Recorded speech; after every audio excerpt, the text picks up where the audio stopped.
I grew up in a very unassuming suburban environment with white picket fences and family barbecues. From a young age, I was aware that I've always had a capacity for violence. At the drop of a hat, I would have no problem bludgeoning someone to death with a fire poker. Not that I've ever done such a thing, but you get the point. However, the affliction of mine was always methodical. It served a purpose and was never beyond my control. There was this boy in middle school, we'll call him Kyle, who made the mistake of targeting me for his bullying antics, calling me disparaging names, throwing stuff at me, and even spitting on me during bus rides. I was only 14 years old at this time, but as soon as his saliva made contact with my skin for the first time, I then began plotting my revenge. You see, Kyle happened to live in the same neighborhood as me, so finding out where he lived was a simple task. Most of the houses between mine and his were still under construction. I spent about a month staking out his place from a nearby hiding spot and observing the routine of Kyle's family. Kyle was an only child, and both of his parents worked long hours, which might explain why he was such an asshole. I figured out that on Friday nights Kyle was left alone. He would almost always have a pizza delivered to his house around 8 o'clock and would always order from the same place. Kyle was a creature of habit. During all this time, he would continue to pick on me during the bus rides, but I took it in stride because I knew what was coming his way. Everything about my plans seemed to line up quite nicely. You see, the front porch of Kyle's home was undergoing some kind of remodeling. The contractors Kyle's parents hired were careless enough to leave behind a very large crowbar laying on a bench right next to the front door. During one of my stakeouts, I swiped the object from the front porch before making my way back to my house 2 streets over. I think you know where this is going. On one Friday night, I made my way back to Kyle's place and then rang the doorbell at around 7:45. I stepped off to the side just in case Kyle looked through the peephole. I was wearing a mask to conceal my identity, but I didn't want to be seen because not even Kyle was dumb enough to open the door with a masked person standing on the other side. Fortunately for me, Kyle opened the door and wasn't even paying attention to what was in front of him. He was looking at what I believe was a Game Boy Color. He stood in the doorway for a few moments, fiddling with the Game Boy, before finally looking up. I wonder what went through his mind as the metal handle of the bar smashed into his face. Kyle collapsed onto the floor, and I stood on his front porch and watched him as he floated around, cupping his hands over his nose. I wished I would have had time to give him a couple more whacks, but I knew that the pizza man would show up any minute, and of course Kyle's wails of pain would soon attract a neighbor. So I made my escape, darting between houses and making it back to my place without being seen by anyone. It was perfect, and of course the community was in an uproar.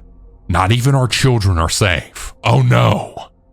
The overweight police chief even made a few appearances on local television stations, vowing that he would do everything in his power to capture whoever did this horrible crime. They brought the entire school into the gym to explain to us that one of our classmates was violently attacked. But to be honest, no one really gave a crap about Kyle.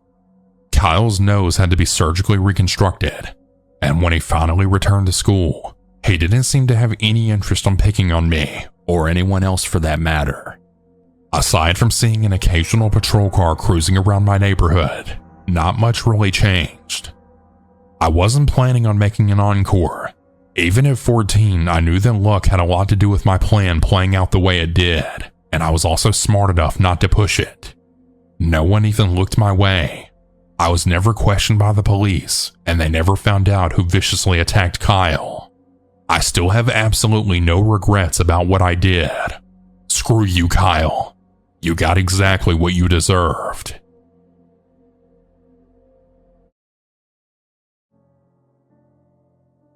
I'm a 20-year-old female, and this happened when I was around 15 to 16. I lived in a community for a few years, and there was this house that was 2 doors down that was always quiet. I never saw anyone enter or exit, but every year during Halloween, he would come out with a grill and give us soda, hot dogs, or hamburgers, and he was a really cool guy with crazy energy. Also, side note, he was an elderly man, maybe in his 50s, and we'll call him Ed. One summer, I went to California for a funeral, and my mom had called and said that Ed's daughter had come over and had asked to leave some toys and clothes there because Ed had kicked her out, and her son just needed a place to store some stuff for a while. My mom was confused because we didn't even know he had a daughter, but my mom said yes. Ed somehow found out, and he said that we could have the rest of her stuff because she wasn't allowed back in his house. At this point, we had no idea why she was kicked out, and my mom never asked. So a few months later, I got home, and by this time, Ed's daughter had come and got all of her stuff, and I hadn't heard from her since. So one random day, he came to the door and dropped off some food he made.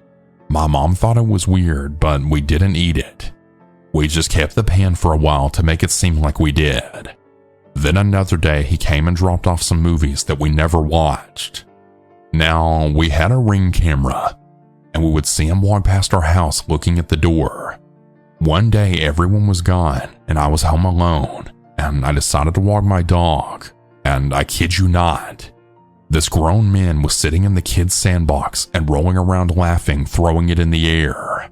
I walked by him, and then I noticed he was following me, so I cut my walk short and then went into the house and just stayed home until my mom got home. After telling her this, she was really weirded out, but this is where it got scary. My mom at the time was working overnight security at an empty hotel because this was during COVID. While my mom was getting ready, he came to our house and was pounding on the door like it sounded like a police officer or something. We didn't open it, and my mom didn't feel like it was safe to leave us home alone. She called her boss, and he said to just take us with her since the hotel was empty. We also had called the cops who had just talked to him, which didn't really change anything. There were also days where he would constantly bang on the door and we wouldn't answer. Then one day, he left a note on my mom's door. In the note, he stated that he loved my mom and that he wanted a romantic relationship with both me and my mom. Yes, the creep wanted to be with the both of us. And remember, I was a 15-year-old kid at this time. After that, we just avoided him at all costs. But by some weird coincidence, he got jumped by some other neighbors because he threw a rock at their window. We saw him get in an ambulance and his face got all messed up. After that, and after some time passed, we eventually moved to the other side of town, and we haven't seen or heard from him since. I'm now much older, and I went by the house to see that it was empty. I don't know what happened to him, but I really hope that his sick self got some help and that he isn't around any kids.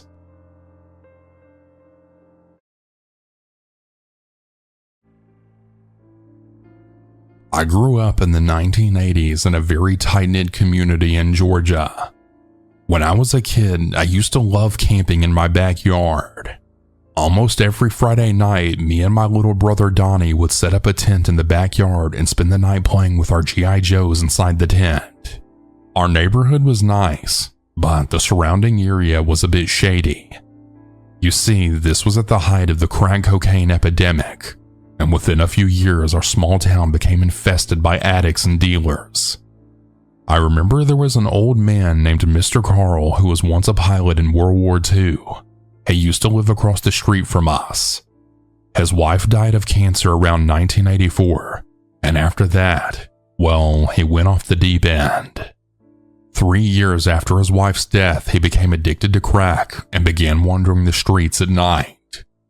It wasn't long after that when his house got repossessed by the bank and Mr. Carl became homeless. Donnie and I would see him almost every morning sleeping on the bench at our bus stop. Sometimes he would be awake and would talk to us. We knew Mr. Carl well, so we weren't afraid of him, and he never tried anything with us. He was always just very friendly. After a while, Donnie and I noticed that Mr. Carl was no longer around. We asked our parents if they knew anything about what might have happened to him, but they didn't have a clue. I can't recall how much time went by since the disappearance of Mr. Carl, but I'd say it was at least a month. So one Friday night, me and my brother were in our backyard playing with these rubber band rifles that our dad had made for us. It was a piece of wood with a wooden clip glued to the top of it and a nail sticking out the front, so so you could stretch a rubber band around the nail and clip it at the top. That way when you release the clip, the rubber band goes flying.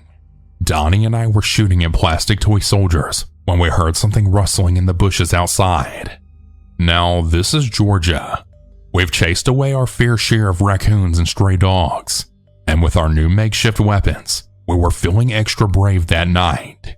We decided to not go get our dad, and that we would handle the intruder ourselves. So we both exited the tent and made our way to the very back of the yard, where a chain link fence separated our property from a small forest area. Donnie had brought the flashlight and was pointing into the forest just beyond the fence. When we got to the fence, a figure emerged from behind a tree. I recognized the jacket that the person was wearing. It was a dark brown bomber-style jacket, and I saw that the person was also wearing one of those army veteran caps. There was only one person I knew who wore a jacket like that: Mr. Carl. However, when I got a better look at the guy in the woods, it didn't look like Mr. Carl at all. He was definitely wearing his clothing, but the man appeared way too young to be Mr. Carl. I couldn't really get a good look at the man's face. He was looking down, so the bill of his hat concealed his features. That's when I noticed the dark red stains all over the man's jacket and jeans. Me and Donnie just stared at the man for about 30 seconds before asking him what he was doing back there. The man then reached down and grabbed a large axe that was laying at his feet and began coming towards the fence. My brother and I dropped our rubber band guns and then took off back towards the house. As soon as I turned around, I felt something fly past my head. I looked to the side to see the axe flipping through the air. It crashed into the tent, causing it to collapse. The rest of that night is a blur to me. According to my dad, when Don and I burst into the house, we were absolutely hysterical. It took about an hour to get the full story out of us, and by that time the mysterious man in Mr. Carl's clothes was long gone. I just remember my parents talking to a police officer in the living room later that night.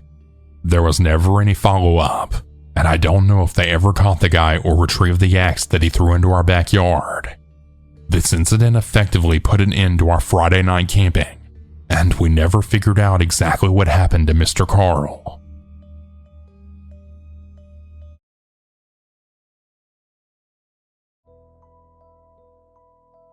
My girlfriend and I arrive at a remote stretch of forest around dusk. We saw two strange men sitting on some rocks, but didn't think much about it. We drove 2 to 3 miles further into the forest and set up camp. 30 to 45 minutes later, which yes, it was dark at this point, one of the guys walked up to our camp and yelled hello. I responded and he asked to walk through our camp. I asked him why, and he said he needed to reach to the other side of the creek. He walked around our car, and once he saw my girlfriend, stopped and had asked some strange questions. He crossed the creek, walked into some bushes, and then turned off his light. I stood at the bank of the creek watching him, and he just stared back at me for around 5 minutes. He eventually walked away, and we threw everything in the car and left. Also, there was nothing on the side of the creek that he crossed. No campsite, no trails, nothing. Weird behavior for sure. I didn't think much about it until he turned off his light and just stood in the bushes. Also, where was the second guy? There were no other campers at the stretch of forest, and we didn't see any vehicles. We were at the very last campsite on that road. There was nothing past us. This all happened like 3 hours ago, but we're now back home safe in bed.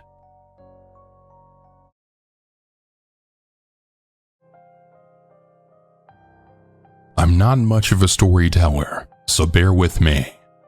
During the 90s, I went through a very rough time in my life.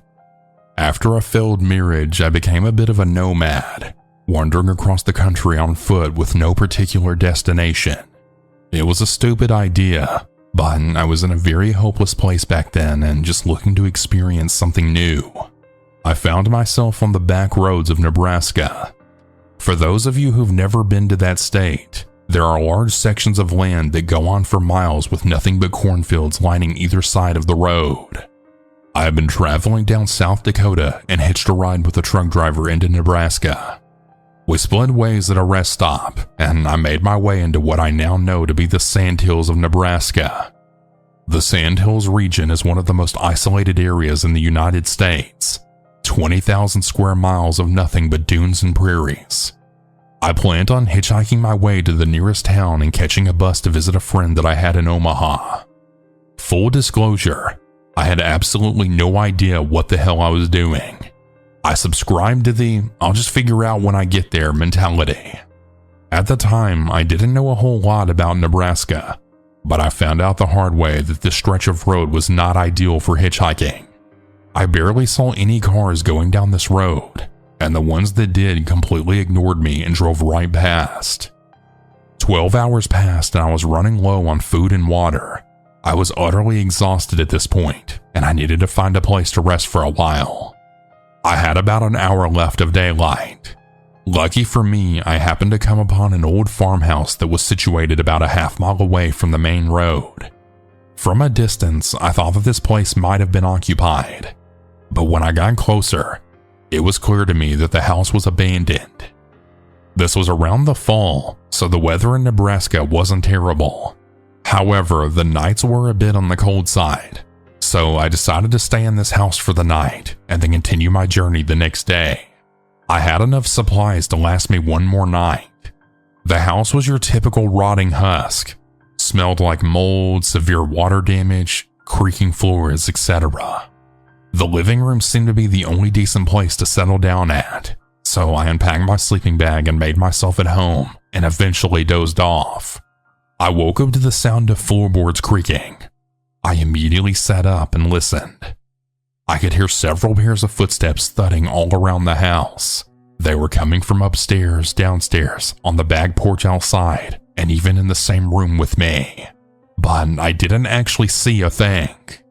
I quickly got to my feet and walked over to the nearest window and peered out. What I saw was truly alarming, and it sent a wave of nausea throughout my entire body. Several cloaked figures were standing side by side. They appeared to be encircling the house. Because of the footsteps I heard, I thought there may have been people in the house with me.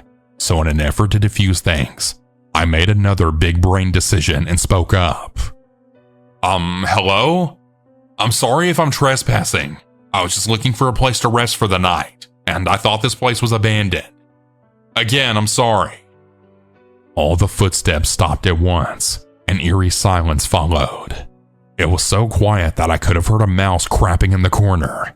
I started to get a real bad feeling in my gut, so I reached into my backpack and pulled out my hunting knife. I gathered the rest of my things and moved slowly out into the hallway. Aside from the mysterious figures outside, I was also thinking of what was making the footsteps from inside the house. As I said, I heard several footsteps when I woke up, so I figured it wouldn't be long before I ran into someone inside the house. But after combing the entire downstairs, I didn't see or hear anything. I could tell that something was very off. That bad feeling that I mentioned earlier intensified. Despite the fact that I knew there were a bunch of weirdos in cloaks waiting for me outside, something told me that if I didn't leave the house that very moment, something terrible was going to happen to me. The house was located in a wide open clearing. Beyond the clearing was a barrier of tall grass. When I left through the front door, I then stopped directly in front of the house. No matter which direction I looked, I saw another hooded menace blocking my way. I suddenly felt this heat on my back, and I quickly turned around and was shocked to see that the house that I just left was now engulfed in flames. I cannot explain how this happened. Moments before I was inside that house walking around, and now it was on fire. I backed away. I decided that I was going to run through the figures and then get the hell out of Dodge. But when I turned back around, the figures were now nowhere in sight. Things were getting way too bizarre for me at that point. The only thing I knew for sure was that I had to get the hell out of this place. When I got back out into the main road, I didn't stop walking until I finally got to a town whose name that I can't remember. The rest of my time in Nebraska actually went pretty well, and I got my life together shortly after I got back home from my trip. For as long as I live, I'll never forget that old farmhouse and those mysterious cloaked figures.